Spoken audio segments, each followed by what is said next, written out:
बिस्मिल्लाहिर्रहमानिर्रहीम। अस्सलाम वालेकुम नाजरीन और सामे। बात हो रही है ग्रेप्स या अंगूर की काश्त की। इस सिलसिले में छोटे छोटे सेगमेंट्स मैं आपकी खिदमत में पेश कर रहा हूँ। इससे पहले बहुत सारी चीज़ें मैं ऑलरेडी दे चुका हूँ और इसकी जब आपने प्लांटेशन कर ली और बाग लग गया आपका, तो उसके बाद आपने और क्या क्या चीज़ें जो आपने करनी है, इनको हम कहते हैं इंटर कल्चरिंग। इंटर कल्चरिंग क्या क्या है वो उसमें याद रखें। एक तो पहले नंबर पे आती है गैप फिलिंग।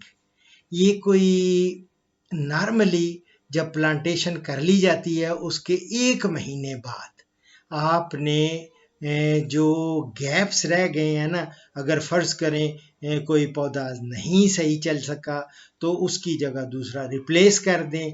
गैप फिलिंग बहुत ज़रूरी है ताकि पूरा, या और कोई ज़रूरत है तो वहाँ और पौधा बीच में लगा दें। ये गैप फिलिंग इसको कहा जाता है। दूसरा है रीकट।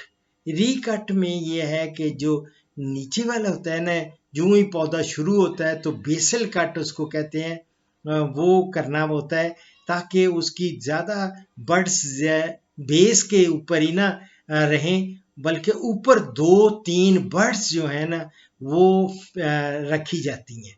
और ये 1 महीने के बाद ना, जब पौधे लगा लेने हैं, प्लांटेशन कर लेनी है 1 महीने बाद, और उसका ऑब्जेक्ट क्या होता है कि यूनिफॉर्म किस्म की न्यू ग्रोथ शुरू हो जाती है। इसलिए वो नीचे नीचे बिल जो है ना शुरू वाली बर्ड्स, वो उनको काट दिया जाता है। ऊपर आप फिर 2-3 बर्ड्स रख के फिर अब चलता है माशाल्लाह।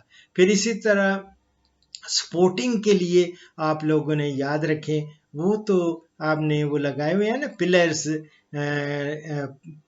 जो सीमेंट के।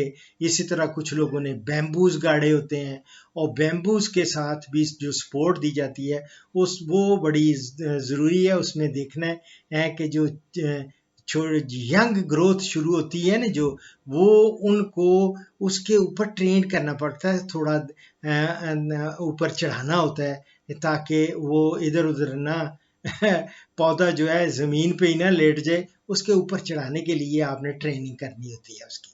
और वो उसमें कभी को थोड़ा बहुत स्ट्रिंग, यानी कोई नहीं होती रस्सी या कोई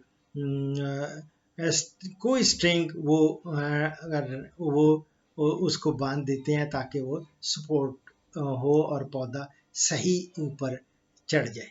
और उसके बाद एक और आपने क्या करना होता है कि जो जड़ी बूटियां हैं उनका कंट्रोल गाय बगाए वो करते रहते हैं। वीडिंग करते रहेंगे तो फ़ायदा रहेगा। वो compete करती हैं ना, जो वीड्स होती हैं, ये जड़ी बूटियां, वो पौधे के साथ उसका मुकाबला होता है। वो खुराक ज़मीन से वो भी हासिल कर रही हैं और पौधा भी ले रहा है। तो हम नहीं चाहते कि वो वीड्स ले जाएं उसको खुराक, जो हमने उसके नीचे खाद डाली हुई है सारा कुछ, तो उसको बचाने का और ज़्यादा सारी खुराक उसको मिले पौधे को। तो लिहाजा जो जड़ी बूटियां हैं उसका तलफी, वो आप हाथों से, छोटे छोटे खुरपियाँ मिल जाती हैं, खुरपे मिल जाते हैं, उसके साथ आपने वो करनी होती है, वीड आउट करना है। कोई केमिकल स्प्रे नहीं करना, कुछ नहीं करना। इसी तरह इरिगेशन जो है ये बहुत इम्पॉर्टेंट चीज़ है। इसमें आपने देखना है कितनी पानी की ज़रूरत है, कैसी ज़मीन है। अगर आपके पास थोड़ी अगर फ़र्ज़ करें वो मिक्स टाइप थोड़ी रेतली भी है तो उसमें पानी फ़ौरन ही समझें गायब हो जाता है, पानी रिटेन नहीं रखती, तो वहाँ आप रेगुलरली पानी देते रहना होगा।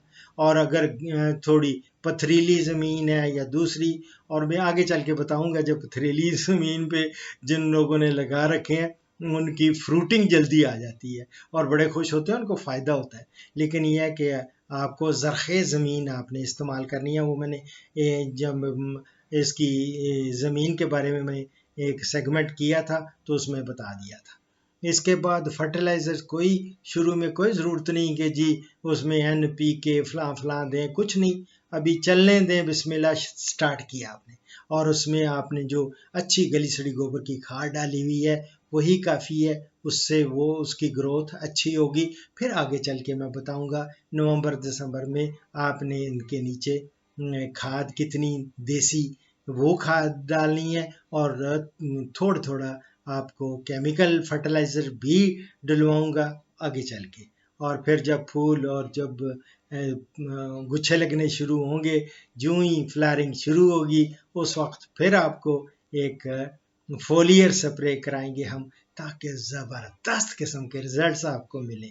ठीक है मेरी जान, ये दुआओं में। और इसके अलावा तो होती है प्लांट प्रोटेक्शन मेजर्स, देखना होता है कोई बीमारी तो नहीं, कोई कीड़े तो नहीं उसको नुकसान दे रहे, तो उनका भी आप आगे चल के एक एक चूँकि छोटे छोटे सेगमेंट्स में ये मैं कर रहा हूँ, तो जब प्लांट प्रोटेक्शन पे आएंगे, जब इनके कीड़े मकोड़ों पे आएंगे या इनकी बीमारियों पे आएंगे, एक एक बीमारी भी लेंगे और उसके काज देखेंगे और उनको कंट्रोल कैसे करना है। और मैं चाहूँगा कि आपके अंगूर ऐसे ज़बरदस्त हों और सारे के सारे ज़्यादा ऑर्गेनिक फार्मिंग पे मैं जाऊँगा, ताकि कम से कम आपको दवाइयाँ इस्तेमाल करनी पड़े, जहरों का इस्तेमाल वो आपसे छुड़वाना चाहता हूँ, और बेहतरीन पैदावार हासिल होगी, आपका भी नाम बनेगा, और जो इसको खाएगा वो तो आपको दुआएं देगा ही देगा, और दुनिया भी कमाए और आखिरत भी कमाए। दुआओं में याद रखें। फीमान अल्लाह।